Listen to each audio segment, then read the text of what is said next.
जय हिंद बच्चों, इस समय आप लोग महामना इंस्टीट्यूट के यूट्यूब चैनल से जुड़े हुए हैं और इस चैनल में मैं आप सबका स्वागत करता हूं। आज हम लोग class 10th physics Hindi medium NCERT book के 13th चैप्टर विद्युत धारा का चुंबकीय प्रभाव यानी magnetic effect of electric current के अंतर्गत आज हम लोग एक बहुत ही महत्वपूर्ण टर्म पढ़ने जा रहे हैं और वो है विद्युत जनित्र। जनित्र का मतलब जनरेटर होता है और जनरेटर का मतलब होता है जनरेट करने वाला यानी उत्पन्न करने वाला।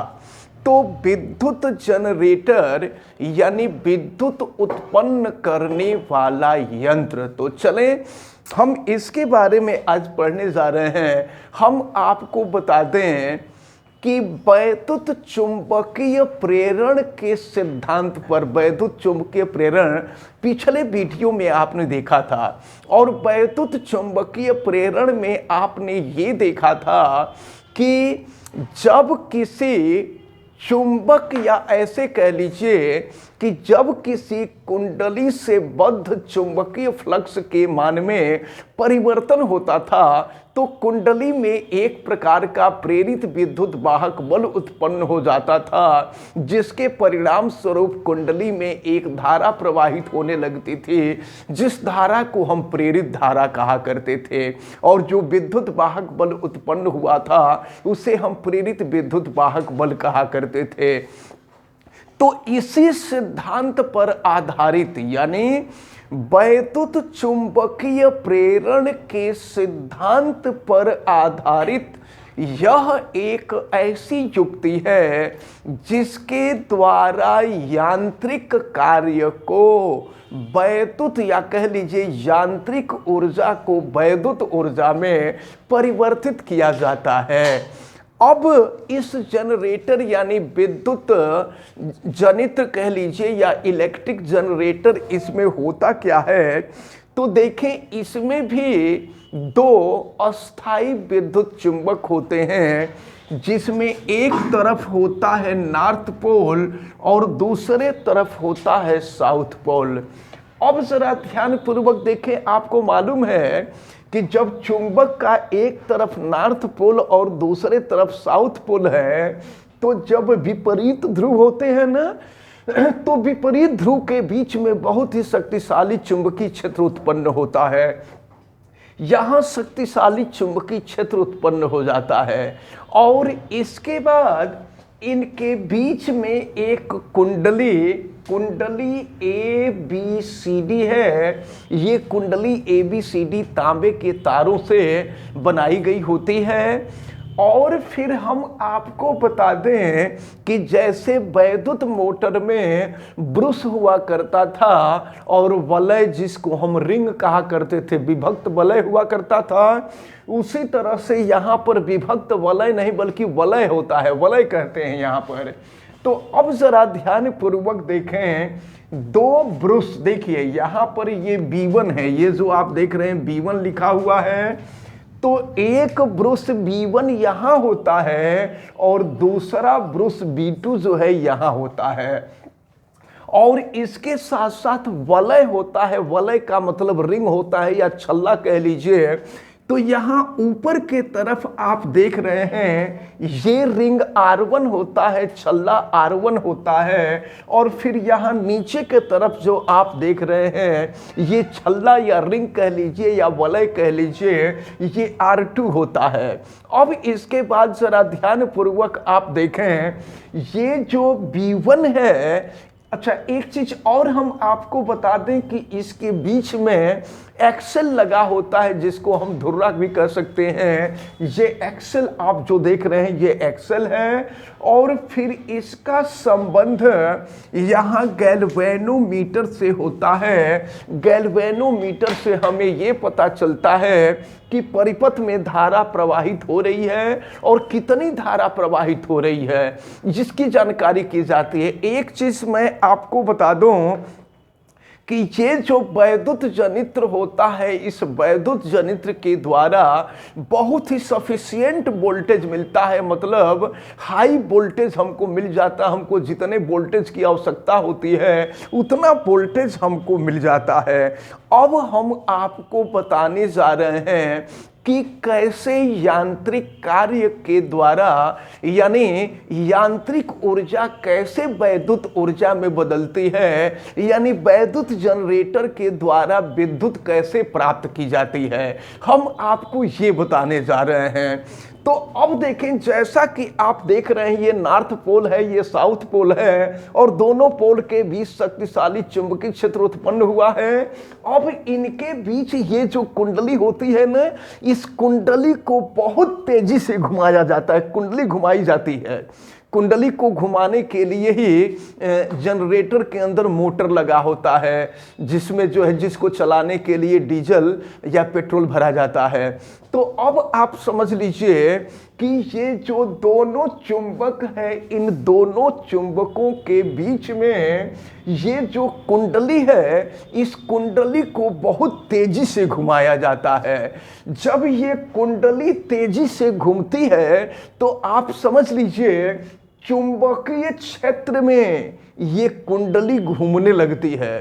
तो जब कुंडली घूमती है तो होता ये है कि चुंबकीय फ्लक्स के मान में परिवर्तन होने लगता है, और जब चुंबकीय फ्लक्स के मान में परिवर्तन होता है तो प्रेरित विद्युत वाहक बल उत्पन्न हो जाता है, और जब प्रेरित विद्युत वाहक बल उत्पन्न होता है तो प्रेरित धारा उत्पन्न होती है। जहां विभवांतर होता है वहां धारा उत्पन्न हो जाती है, आपको मालूम है। तो प्रेरित विद्युत वाहक बल के कारण प्रेरित धारा उत्पन्न हो जाती है, और यह धारा इस परिपथ में प्रवाहित होने लगती है। लेकिन हम आपको ये बता दें कि ये जो वलय होता है, यह वलय दिक् परिवर्तक का काम करता है। दिक् परिवर्तक का मतलब दिशा चेंज करने वाला, डायरेक्शन चेंज करने वाला। तो अब होता यह है कि आधे चक्कर के बाद विद्युत धारा की दिशा परिवर्तित हो जाती है। तो अब जरा ध्यान पूर्वक समझ लीजिए, हम आपको बता दें कि देखिए होता यह है कि जब ये कुंडली चुंबकीय क्षेत्र के बीच में बहुत तेजी से घूमती है तो चुंबकीय फ्लक्स के मान में परिवर्तन होने लगता है, और चुंबकीय फ्लक्स के मान में परिवर्तन होने के कारण प्रेरित विद्युत वाहक बल उत्पन्न होता है, और जिसके वजह से विद्युत धारा उत्पन्न हो जाती है। अब यह विद्युत धारा पूरे परिपथ में प्रवाहित होने लगती है। अब जरा ध्यान से देखें, तो आधे चक्कर के बाद जब विद्युत धारा प्रवाहित होती है, देखिए, तो आधे चक्कर में विद्युत धारा ऐसे चलती है, लेकिन आधे चक्कर के बाद होता यह है कि विभक्त वलय जो होता है, इसमें जो रिंग लगा होता है, वो विद्युत धारा की दिशा को उलट देता है आधे चक्कर के बाद। तो आधे चक्कर के बाद जब धारा की दिशा उलट दी जाती है तो यह धारा, जो पहले धारा ऊपर जा रही थी, वो धारा नीचे आने लगती है, और फिर आधे चक्कर के बाद दिशा उलट जाती है तो फिर ये धारा ऊपर जाने लगती। इस तरह से धारा ये ऊपर नीचे जाती रहती है।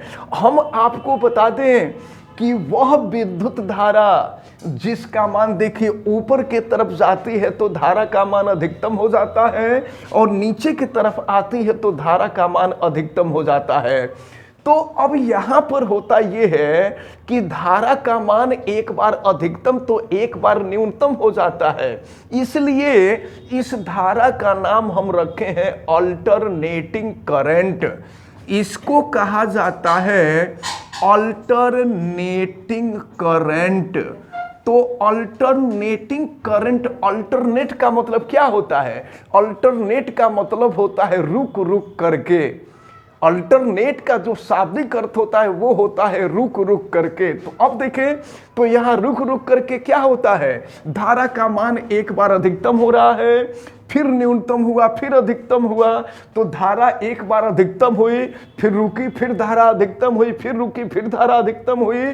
तो विद्युत धारा का जो मान है वह रुक रुक करके अधिकतम होता है, इसीलिए इसको अल्टरनेटिंग करंट कहते हैं। हिंदी में इसको प्रत्यावर्ती धारा कहा जाता है। प्रत्यावर्ती धारा, प्रत्यावर्ती धारा कहते हैं, और इसी को शार्ट में एसी कहते हैं, एसी अल्टरनेटिंग करंट। तो अब जरा ध्यान पूर्वक देखें, क्योंकि प्रत्यावर्ती धारा की ये विशेषता होती है कि प्रत्यावर्ती धारा का मान बड़ी तेजी से एक बार अधिकतम होता है तो एक बार न्यूनतम होता है, फिर अधिकतम होता है, न्यूनतम होता, अधिकतम होता है, न्यूनतम होता है। तो यही वजह है कि ये जो करंट है, अगर मान लीजिए किसी प्रकार से आपसे टच हो गई अल्टरनेटिंग करंट या एसी जिसको हम कहते हैं, हम लोगों के घरों में जो करंट फ्लो होती है वो एसी होती है, अल्टरनेटिंग करंट फ्लो होती है। और या कह लीजिए कि पावर हाउस से हम लोगों के घरों में जो बाहर से सप्लाई आती है वो अल्टरनेटिंग करंट होती है, वो एसी ही होती है। और इसकी विशेषता जैसा कि अभी हमने बताया कि इसका मान एक बार अधिकतम होता है तो एक बार न्यूनतम होता है। इसी वजह से आप देखते हैं कभी अगर आपको करंट का झटका लगता है तो लोग कहते हैं, या जिसको भी करंट का झटका लगा होगा वो कहते हैं कि बिजली जो है पकड़ करके पूछते हैं लोग कि जब करंट छोड़ देते तो पूछते हैं कि आपको कैसा महसूस हो रहा था, तो लोग बताते हैं कि ऐसा लगता है कि वो पकड़ करके हमको झकझोर रही है, हिला रही है। तो इसका वजह क्या होता है? वजह ये होता है कि जब धारा का मान अधिकतम होता है ना, तो जिस समय धारा का मान अधिकतम होता है उस समय करंट जो है आपको अपने तरफ खींचती है बड़ी तेजी से, और इसके बाद अगले ही क्षण, और एक बात मैं बता दूं, ये लगभग 1/100 सेकंड में, 1/100 सेकंड का मतलब क्या हुआ? 1 सेकंड का जो 100वां भाग है उतने ही समय में धारा का मान बड़ी तेजी से अधिकतम होता है और बड़ी तेजी से न्यूनतम होता है। तो जब धारा का मान अधिकतम होता है, अगर आपके अंदर करंट फ्लो होने लगी, एसी करंट फ्लो होने लगी, तो जब धारा का मान अधिकतम होता है तो उस समय ये आपको अपने तरफ खींचती है। भाई अपने तरफ खींचने का मतलब क्या हुआ? हम आपको पहले भी बता चुके हैं कि हम लोगों के शरीर में ब्लड होता है, और ये ब्लड जो होता है आयरन से बनता है। जैसे कहा जाता है ना, लोग कहते हैं कि इनको ब्लड की कमी हो गई है तो लोग कहते हैं कि इनको आयरन की गोली खिलानी चाहिए या आयरन की गोली खिलाई जाए, या हरे जितनी जो साग सब्जियां होती है, हरी साग सब्जियों में आयरन पाया जाता है। तो ब्लड जो होता है, ब्लड में हम लोगों के आयरन बहुत अधिक मात्रा में पाया जाता है। और आप जानते हैं कि विद्युत धारा जो होती है, बिजली जो होती है, वो लोहे को अपने तरफ बड़ी तेजी से आकर्षित करती है। यही वजह है कि करंट जब हमसे संपर्क में आती है ना, तो बड़ी तेजी से अपने तरफ खींचती है। लेकिन फिर क्या होता है? अगले क्षण जब विद्युत धारा का मान अधिकतम होता है और विद्युत धारा का मान फिर तुरंत न्यूनतम होता है। हमने बताया कि 1/100 सेकंड में ये मान चेंज हो जाता है, जितनी तेजी से अधिकतम होता है उतनी तेजी से न्यूनतम होता है। तो जब धारा का मान अधिकतम और उतनी ही तेजी से न्यूनतम होता है, तो जब न्यूनतम होता है ना, उस समय ये करंट अपने से आपको दूर हटाती है। अगर उसी समय आपको करंट ने छोड़ दिया, या अगर आपका अर्थ से कनेक्शन उस समय नहीं है, तो जब अर्थ से कनेक्शन नहीं होता है तो आप गिर जाते हैं, यानी विद्युत धारा जो होती है वो आपको झटका दे देती है। तो आप कहते हैं कि विद्युत धारा ने हमको झटका दे करके फेंक दिया, जबकि जानते हैं होता ये वजह यही होता है कि जब धारा का मान अधिकतम होता है तो ये अपने आप को अपने तरफ खींचती है बड़ी तेजी से, क्योंकि तुरंत जो है मैग्नेट उत्पन्न हो जाता है, और मैग्नेट का काम होता है लोहे को अपने तरफ खींचना। और हम लोगों के शरीर में जो ब्लड होता है वो ब्लड आयरन का काम करता है, लोहे का काम करता है। लेकिन अगले क्षण जैसे ही धारा का मान न्यूनतम होता है ना, ये धारा तुरंत जो है चुंबक का प्रभाव तुरंत कम हो जाता है, और जब चुंबक का प्रभाव कम हो जाता है तो ये अपने आप से आपको बड़ी तेजी से दूर हटाती है, और उसी समय संभलने का मौका मिल जाता है आपको। और अगर मान लीजिए अगर आप पृथ्वी के संपर्क में हैं, हैं, अर्थ के संपर्क में हैं, तो अर्थ में भी हमेशा करंट फ्लो होती रहती है, जिसको हम अर्थिंग कहते हैं। और वो अर्थिंग जो होती है वो विद्युत धारा के अपोजिट चलती है। विद्युत धारा के अपोजिट चलने का मतलब क्या हुआ? जैसे मान लीजिए जिस समय विद्युत धारा का मान अधिकतम है उस समय अर्थिंग का मान न्यूनतम होता है। यानी ये अर्थिंग जो है ये अपोजिट डायरेक्शन में चलती है विद्युत धारा के। तो अब इस तरह से क्या होता है, अगर आपका कनेक्शन जो है अगर मान लीजिए अर्थ से हो गया, तो जब अर्थ से हो जाता है उस समय आपके शरीर में एक कांस्टेंट करंट फ्लो होने लगती है। और जब कांस्टेंट करंट फ्लो होने लगती है तो आपके शरीर में जो ब्लड होता है, ब्लड का तुरंत आयनन हो जाता है। और आयनन के बाद उसमें से पॉजिटिव आयन अलग और नेगेटिव आयन अलग हो जाते हैं। और उस समय होता ये है कि अब हार्ट को जो है, हृदय को ब्लड मिलना बंद हो जाता है और उसी समय दिल का दौरा पड़ जाता है और व्यक्ति का निधन हो जाता है या किसी भी जीवधारी का निधन हो जाता है।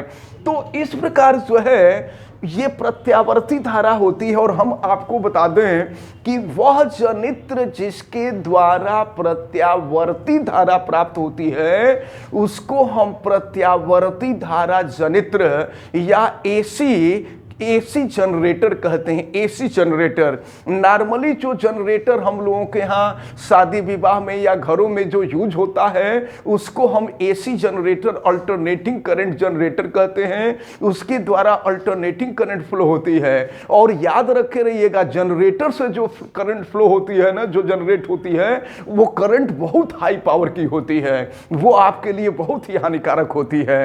अब इसके बाद हम आपको बता दें कि जब ये जो विभक्त वलय है, विभक्त वलय लगे होने के वजह से होता ये है कि विद्युत धारा की जो दिशा है, विद्युत धारा की दिशा बदलती रहती है। तो विद्युत धारा की दिशा बदलने के वजह से ही इसका नाम रख दिया गया है प्रत्यावर्ती धारा। लेकिन जब ये विभक्त वलय नहीं होता है, अगर मान लीजिए आपको डायरेक्ट करंट या जिसको हम डिस्ट करंट कहते हैं, अगर हमको डिस्ट धारा प्राप्त करनी है तो देखिए यहाँ मैं लिख देता हूँ डिस्ट धारा। अगर हमको डिस्ट धारा प्राप्त करनी है जिसको हम डायरेक्ट करंट कहते हैं, डायरेक्ट करंट कहा जाता है। और डायरेक्ट करंट को शॉर्ट में हम डीसी कहा करते हैं, डीसी डायरेक्ट करंट। तो एक अल्टरनेटिंग करंट होता है, अल्टरनेटिंग करंट को हम एसी कहते हैं और डायरेक्ट करंट को हम डीसी कहते हैं। तो अब देखिए होता क्या है कि जब इसमें यानी जनरेटर में जब विभक्त वलय का यूज नहीं होता है तो उस समय जानते हैं क्या होता है, विद्युत धारा जो प्रवाहित हो रही थी उसमें विद्युत धारा, आप देख रहे थे कि विद्युत धारा की जो दिशा होती है आधे चक्कर के बाद विद्युत धारा की दिशा उल्टी हो जाती है। लेकिन जब ये विभक्त वलय नहीं लगा होता है उस समय ये जो धारा नीचे जा रही थी, ये धारा नीचे न जा करके यह भी धारा ऊपर जाने लगती है। तो जो धारा ऊपर जा रही थी वो तो ऊपर ही जाती है, जो धारा नीचे से होकर जा रही थी वो भी धारा ऊपर जाने लगती है। तो आप याद रख रहिएगा, एसी जो होता है, अल्टरनेटिंग करंट जो होता है वो इस तरह से फ्लो होता है। और डिस्ट करंट जो होता है या डायरेक्ट करंट जो होता है जिसको डीसी कहते हैं वो इस तरह से फ्लो होता है। और ये डायरेक्ट करंट ये एक समान रूप से फ्लो होता रहता है। तो एक समान रूप से फ्लो होने से होता ये है कि जिस परिपथ से इसका संबंध जोड़ा जाता है उस परिपथ में विद्युत धारा का प्रवाह लगातार होता रहता है। और जब जनरेटर के द्वारा, जनित्र के द्वारा जब डिस्ट धारा उत्पन्न होती है तो इस प्रकार के जनित्र को डिस्ट धारा जनित्र या डिस्ट धारा जनित्र कहते हैं या डीसी जनरेटर कहते हैं। अब एक बात और आपको ध्यान में देना होगा, देखिए जितने भी इलेक्ट्रॉनिक उपकरण होते हैं, इलेक्ट्रॉनिक उपकरणों में डीसी का ही प्रयोग होता है, डायरेक्ट करंट का ही फ्लो होता है। डीसी की स्पेशलिटी ये होती है, डायरेक्ट करंट की विशेषता ये होती है कि इसके द्वारा बहुत हाई वोल्टेज उत्पन्न कर दिया जाता है। लेकिन ये जो अल्टरनेटिंग करंट है, अल्टरनेटिंग करंट के द्वारा आप हाई वोल्टेज उत्पन्न नहीं कर पाएंगे। हाई वोल्टेज उत्पन्न न होने की वजह से एक चीज और है, जिस उपकरण में हम एसी वोल्टेज का प्रयोग करते हैं, अल्टरनेटिंग करंट का प्रयोग करते हैं, उस उपकरण के खराब होने का चांस बहुत ज्यादा रहता है। लेकिन जिसमें डिस्ट करंट फ्लो होते, डिस्ट करंट का मतलब एक समान धारा जब प्रवाहित होगी तो उपकरण खराब नहीं होता है। इसीलिए आप देखते होंगे कि पहले जो बल्ब लगा करता था 100 वाट या 60 वाट का जो बल्ब जला करता था, उसके अंदर सीधे जो है अल्टरनेटिंग करंट फ्लो होती थी। अल्टरनेटिंग करंट फ्लो होने के वजह से वो बल्ब जो था बहुत जल्दी फ्यूज हो जाया करता था। लेकिन इस समय आप जो एलईडी वगैरह देख रहे हैं, तो एलईडी के अंदर आप भेजते हैं अल्टरनेटिंग करंट को, लेकिन उसके अंदर एक ऐसा सिस्टम लगा होता है, इस सिस्टम के बारे में आप जो है क्लास 11th और 12th में पढ़ेंगे। उसमें एक ऐसा सिस्टम लगा होता है, पीएन जंक्शन होता है, फिर ट्रायोड भी लगा होता है, डायोड भी लगा होता है।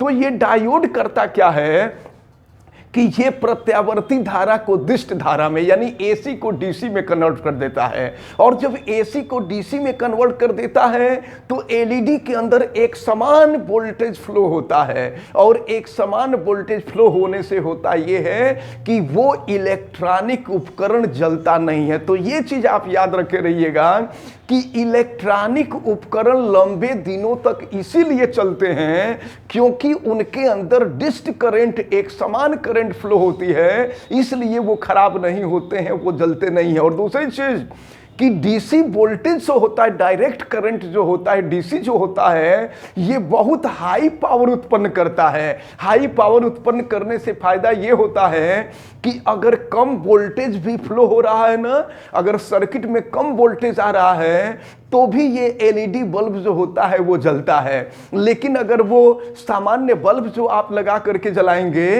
तो सामान्य बल्ब अगर लो वोल्टेज हो तो बिल्कुल दिया जैसे वो जलने लगता है, दीप जैसे जलने लगता है।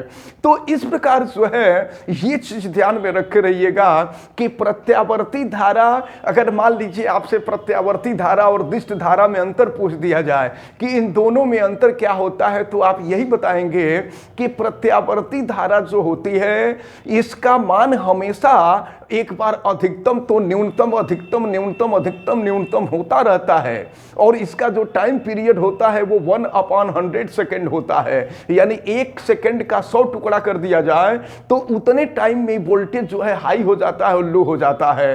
तो ये प्रत्यावर्ती धारा होती है, और ये प्रत्यावर्ती धारा हमारे लिए बहुत खतरनाक होती है, और इससे बहुत हाई वोल्टेज हम नहीं प्राप्त कर सकते।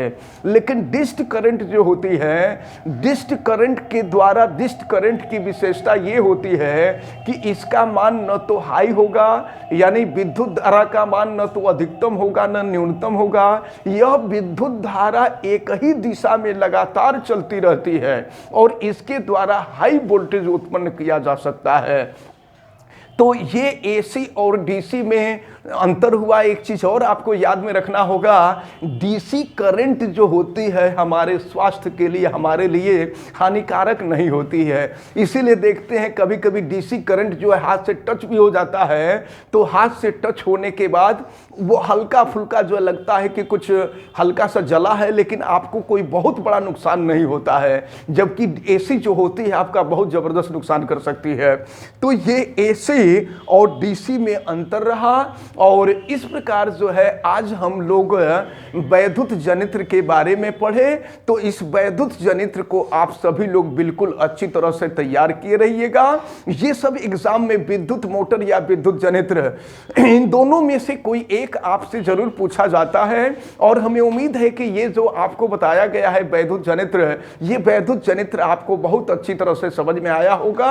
आप वीडियो को लाइक जरूर कीजिएगा। कीजिएगा। और अगर आप चैनल पे नए हैं तो चैनल को सब्सक्राइब भी कर लीजिए, बेल आइकन को प्रेस करें, वीडियो को मैक्सिमम स्टूडेंट तक शेयर करें। और अगर किसी प्रकार की कोई दिक्कत समझ में आती है तो आप हमें कमेंट करके जरूर बतावें। आप सभी लोगों का बहुत बहुत धन्यवाद। जय हिंद।